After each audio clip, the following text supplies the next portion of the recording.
Hello বন্ধুরা, আমি চয়ন কোলে। দেখুন, শেয়ার বাজারে যত কোম্পানি লিস্টেড আছে, মানে প্রায় 5,000 5,500 যে কোম্পানিগুলো লিস্টেড আছে, সেই সমস্ত কোম্পানিগুলো সবাই তো আর আলাদা আলাদা ব্যবসা করছে না। বেশ কিছু কোম্পানি ওষুধপত্র বানায়, বেশ কিছু কোম্পানি গাড়ি বানায়, বেশ কিছু কোম্পানি আমাদের নিত্য প্রয়োজনীয় জিনিসপত্র বানায় বা ব্যাংকিং সার্ভিস দেয়। তো এই ধরনের যে সমস্ত কোম্পানিগুলো একই সেক্টরে, মানে একই টাইপের প্রোডাক্ট বানাচ্ছে, সেইগুলোকে একসাথে করলে আমরা সেই সমস্ত কোম্পানিগুলোকে বলি একটা সেক্টর। এবার শেয়ার বাজারে লিস্টেড এরকম অনেকগুলো মেজর সেক্টর আমরা পেয়েই যাই। যেমন ধরুন Nifty IT, FMCG, bank Nifty, Pharma, auto, Finserv, এই ধরনের অনেক সেক্টর আমরা অলরেডি পেয়ে যাই। এবার এই সমস্ত সেক্টরগুলোর মধ্যে থেকে কোন সেক্টরটা এই মুহূর্তে সব থেকে ভালো গ্রো করছে সেটা দেখার জন্য আমরা কি করি, আমরা করি সেক্টর অ্যানালিসিস। আর এই শেয়ার বাজারে লিস্টেড যে সমস্ত ইন্ডেক্সগুলো আছে, সেক্টরাল ইন্ডেক্সগুলো আছে, সেই সেক্টরাল ইন্ডেক্সগুলোকে এক জায়গায় করে কিভাবে সেখান থেকে আমরা বাছাই করতে পারি যে কোন সেক্টরটা এই মুহূর্তে সব থেকে গ্রো করছে। এই নিয়ে আমি সেক্টর ইন্ডেক্স অ্যানালিসিসের একটা ভিডিও অলরেডি বানিয়ে রেখেছি। আপনারা যদি দেখতে চান আমি সেটা ডেসক্রিপশনে দিয়ে দেবো বা আই বাটনে দিয়ে দেবো। কিন্তু শুধুই কি এই লিস্টেড যে সেক্টরগুলো আছে এইগুলোই সেক্টর, এর বাইরে আর কোনো সেক্টর নেই? অনেক সেক্টর আছে। এবার সেগুলোকে তাহলে কি করে আমরা অ্যানালিসিস করব? দেখুন না, আরো কত সেক্টর আছে। আমরা যদি স্ক্রিনার.com-এ আসি, স্ক্রিনার.com-এ দেখুন cement and cement product, chemical and petrochemicals, gas, finance, Pharma, auto component, non ferrous metal, textile and apparel, consumer durable, তারপরে ধরুন fertiliser and agrochemical, electrical equipment, এরকম কত কত কত সেক্টর আছে। দেখুন, এই সমস্ত সেক্টরগুলোর কিন্তু আমরা ইন্ডেক্স শেয়ার বাজারে পাই না। তো এই সমস্ত সেক্টরগুলোকে যদি আমরা অ্যানালাইজ করতে যাই, তাহলে আমাদেরকে নিজেদের মতো করে নিজেদের ইন্ডেক্সটা বানিয়ে নিতে হবে। আর এই ভিডিওর মাধ্যমে আমি আপনাদেরকে সেটাই দেখাবো যে আমরা নিজেদের অ্যানালিসিসের জন্য আমরা নিজেদের পছন্দের ইন্ডেক্সটা কিভাবে বানিয়ে নেব। তো দেখুন, আমি প্রথমেই চলে এসেছি ট্রেডিং ভিউতে। ট্রেডিং ভিউতে এই যে চার্টটা আপনারা দেখতে পাচ্ছেন, এই চার্টটা হচ্ছে ইন্স্যুরেন্স সেক্টরের একটা চার্ট আমি বানিয়ে রেখেছি। দেখুন, ইন্স্যুরেন্স সেক্টরটা আমি কেন চুজ করলাম, অতগুলো যে সেক্টর আপনাদেরকে দেখালাম তার মধ্যে আমি যেটা দেখলাম যে ইন্স্যুরেন্স সেক্টর এই মুহূর্তে একটা ব্রেকআউট করছে, তাই জন্য আপনাদেরকে শেখানোও হয়ে যাবে আর আপনাদেরকে এই সেক্টরটাও দেখানো হয়ে যাবে। এই কারণে আমি এই মুহূর্তে ভিডিওতে আমি এই সেক্টরটাকে নিলাম। দেখুন, ইন্স্যুরেন্স সেক্টর আমরা নভেম্বর 2024-এর পর থেকে যে চার্টটা পাচ্ছি, এই চার্টে এইখানে একটা টপ বানিয়েছিল। সেই টপটা ছিল ইন্ডেক্সে 7,367। দেখুন, আমরা যেমন নিফটিতে পেয়ে যাই সেই রকম, মানে নিফটিতে 24,000 25,000 একটা ভ্যালু পেয়ে যাই, এইখানেও আমরা এই ভ্যালুটা পেয়ে যাচ্ছি। এই ইন্ডেক্সের ভ্যালুটা কত? যেমন নিফটিতে 50টা স্টক লিস্টেড আছে, আমি এখানে 10টা স্টক আমি অ্যাড করেছি। মানে ইন্স্যুরেন্স সেক্টর থেকে টোটাল আমি 10টা স্টক এই ইন্ডেক্সটাতে আমি অ্যাড করেছি। যেমন ধরুন, আমি অ্যাড করেছি এলআইসি, অ্যাড করেছি এসবিআই লাইভ, অ্যাড করেছি এইচডিএফসি লাইভ, অ্যাড করেছি জিআইসি, অ্যাড করেছি ICICI general insurance, ICICI Prudential life insurance, এইগুলোকে অ্যাড করেছি। এবার এইগুলোকে আমি, এই যে স্টকগুলোকে অ্যাড করেছি, এই স্টকগুলোকে আমি পেলাম কোথা থেকে? দেখুন, আমি যে আপনাকে দেখাচ্ছিলাম স্ক্রিনার.in-এ যে আমি সেক্টরগুলোকে দেখছিলাম, এই সেক্টরের মধ্যে থেকেই আমি এখান থেকে ইন্স্যুরেন্সটা বেছে নিয়েছি। ইন্স্যুরেন্সটা কোথায় গেল? এই যে ইন্স্যুরেন্সটা আমি বেছে নিয়েছি। এবার ইন্স্যুরেন্সের মধ্যে এই যে টপ 10 আমরা যে স্টকগুলো দেখছি, এই টপ 10 ওখানে অ্যাকচুয়ালি 10টাই অ্যাড করা যায়।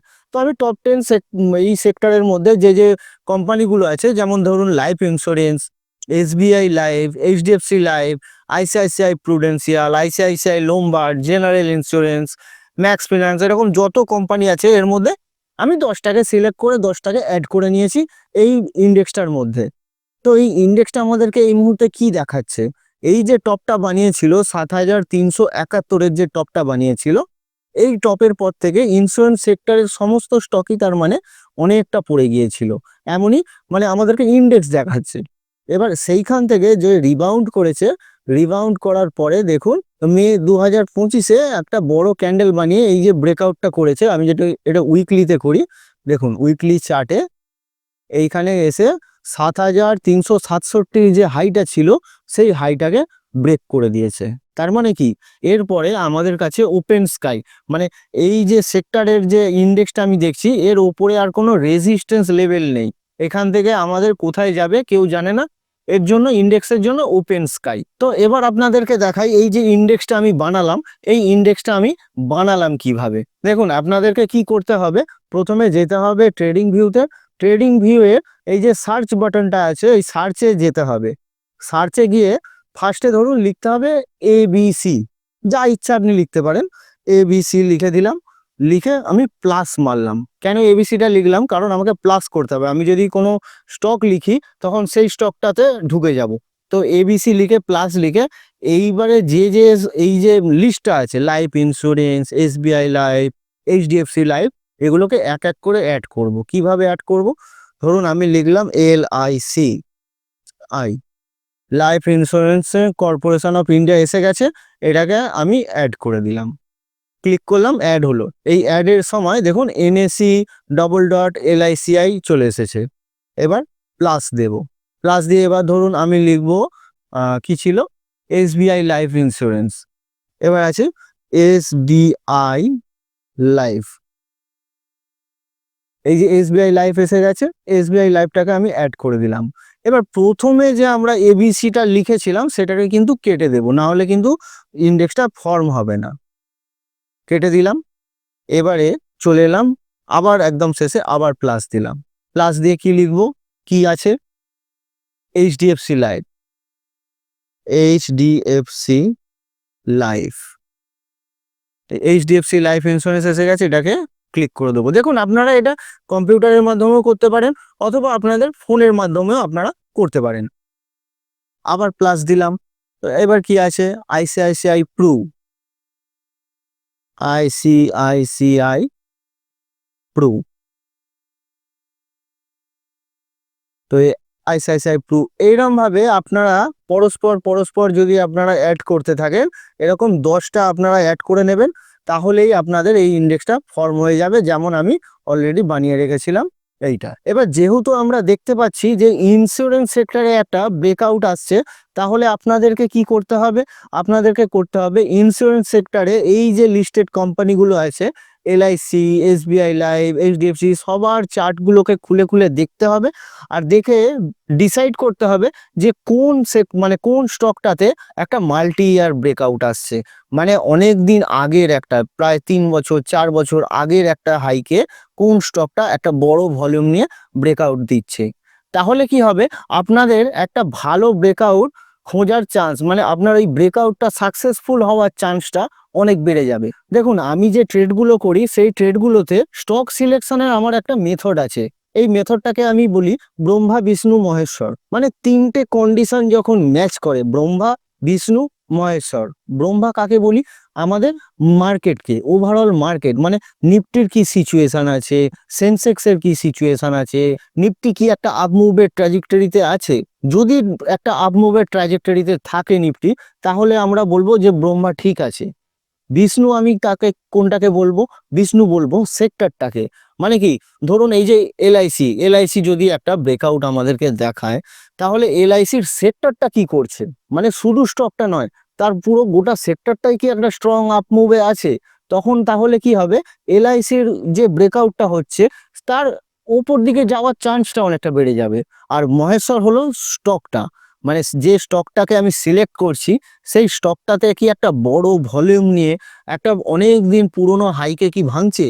তাহলে কি হলো, 3টে কন্ডিশন যদি আপনার ম্যাচ করে যায়, মানে মার্কেট কন্ডিশনও ভালো, তারপরে আপনার সেক্টরটাও ভালো পারফর্ম করছে, তারপরে আপনার স্টকটাও ভালো পারফর্ম করছে, তখন কি হবে, ব্রেকআউটটা আপনার মানে সাকসেসফুল হওয়ার চান্সটা বেড়ে যাবে। কেন, ধরুন যদি আপনি একটা স্টক হয়তো সিলেক্ট করলেন, সেটা একটা মাল্টি ইয়ার ব্রেকআউটও হচ্ছে, সেই ব্রেকআউটটা হয়েও গেল, কিন্তু মার্কেট কন্ডিশন খারাপ হয়ে গেল, নিফটি ওপর থেকে পড়তে শুরু করলো, তখন সেই আপনার স্টকটা হয়তো যদি নাও পড়ে, একটা একটা সাইড লাইনসে চলে যাবে, মানে সাইড ওয়েজ একটা কনসোলিডেট হতে শুরু করে দেবে। তখন সেই কনসোলিডেশন থেকে কখন ব্রেক করে আবার ব্রেকআউট দেবে, আপনার অনেকটা সময় একটা স্টক খেয়ে নেবে। তাই আপনি যদি তিনটে কন্ডিশনকে ম্যাচ করে নিতে পারেন, যে মার্কেটও আপমুভ করছে, সেক্টরটাও ভালো একটা আপমুভ জার্নি দেখাচ্ছে, আবার আমাদের স্টকটাও একটা বড় মাল্টি ইয়ার ব্রেকআউট দিচ্ছে, তখন আপনার স্টকটা ব্রেকআউটটাকেও সাকসেসফুল করবে এবং অনেক দিন ধরে আপমুভ জার্নিতে থাকবে। তো এইভাবে আমি যেভাবে শেখালাম, আপনাদের পছন্দের 4-5টা 6টা সেক্টরকে নিয়ে